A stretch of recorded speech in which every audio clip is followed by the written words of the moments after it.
Good morning friends, कैसे हो आप सब।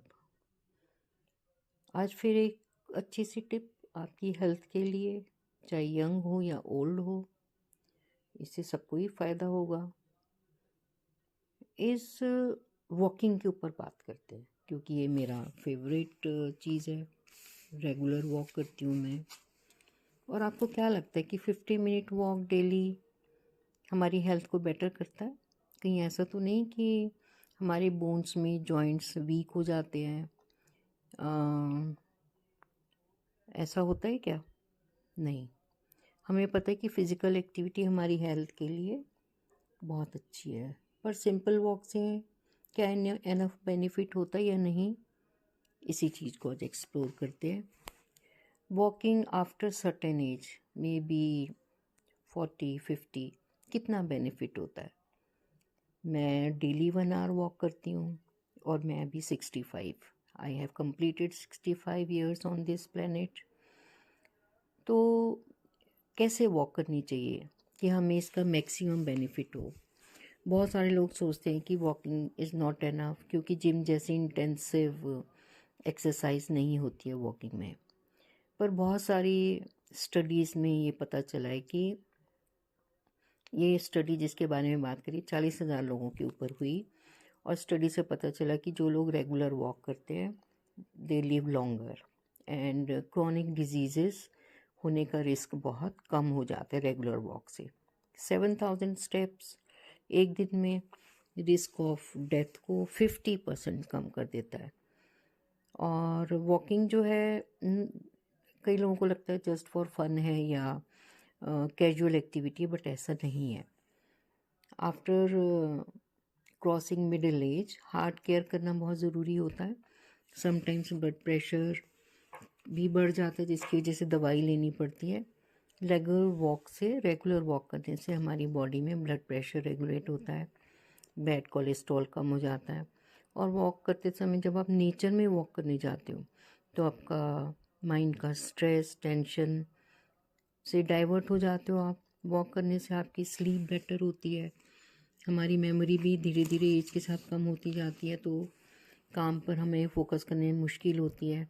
तो वॉकिंग से हमारा ब्रेन जो है एक्टिव रहता है। वॉकिंग हमारे ब्रेन को यंग रखता है। वॉकिंग से न्यू ब्रेन सेल्स बनते हैं हमारी, और मेमोरी बेटर होती है। और ये सारी जितनी चीज़ें मैं बता रही हूँ सारी इंटरनेशनल स्टडीज़ पे बेस्ड हैं। वॉकिंग से डिमेंशिया और एल्जाइमर का रिस्क 40% कम हो जाता है। और अगर वॉक के साथ साथ नेचर में 10 मिनट मेडिटेशन कर लो तो कहना ही क्या।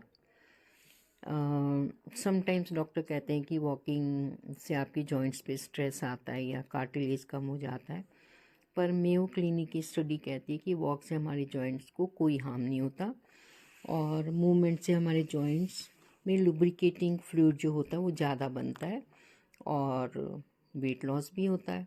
ऑक्सीजन इंटेक हमारी बेटर होती है।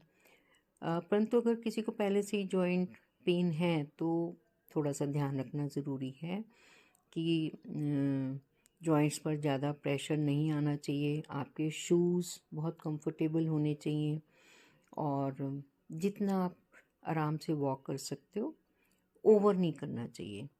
और साथ के साथ मसल स्ट्रेंथनिंग एक्सरसाइज पे भी हम कर सकते हैं। वॉकिंग हमारे हार्ट ब्रेन और मसल्स के लिए बहुत ही अच्छी एक्सरसाइज है। और धीरे धीरे अगर हम 50-60 की एज में हमारा मेटाबॉलिज्म भी कम होता जाता है और बॉडी में फैट इकट्ठा होना शुरू हो जाता है। तो वॉकिंग जो है बहुत अच्छा हमारे मेटाबॉलिज्म को मेंटेन करने के लिए, हमारी कैलोरीज भी बर्न हो जाती हैं और मसल मास भी मेंटेन होता है। Walking every day after retirement ऐसे हंस रही हूँ मैं, रिटायरमेंट नहीं, सब एज के लिए है, is the most effective method to maintain your health, slow down your ageing, maintain sugar level. Morning evening walk हम जा सकते हैं, डिनर के बाद भी आप वॉक के लिए जा सकते हो। तो ये छोटा सा वीडियो था आपके लिए कि how to maintain good health after reaching middle age. And अब इसके बाद मैं विपश्यना के लिए जा रही हूँ, तो नेक्स्ट वीडियो मेरी 16 के बाद ही आएगी, और इन बिटवीन होली आ रही है। तो happy Holi to you all, have safe Holi and enjoy. Thank you.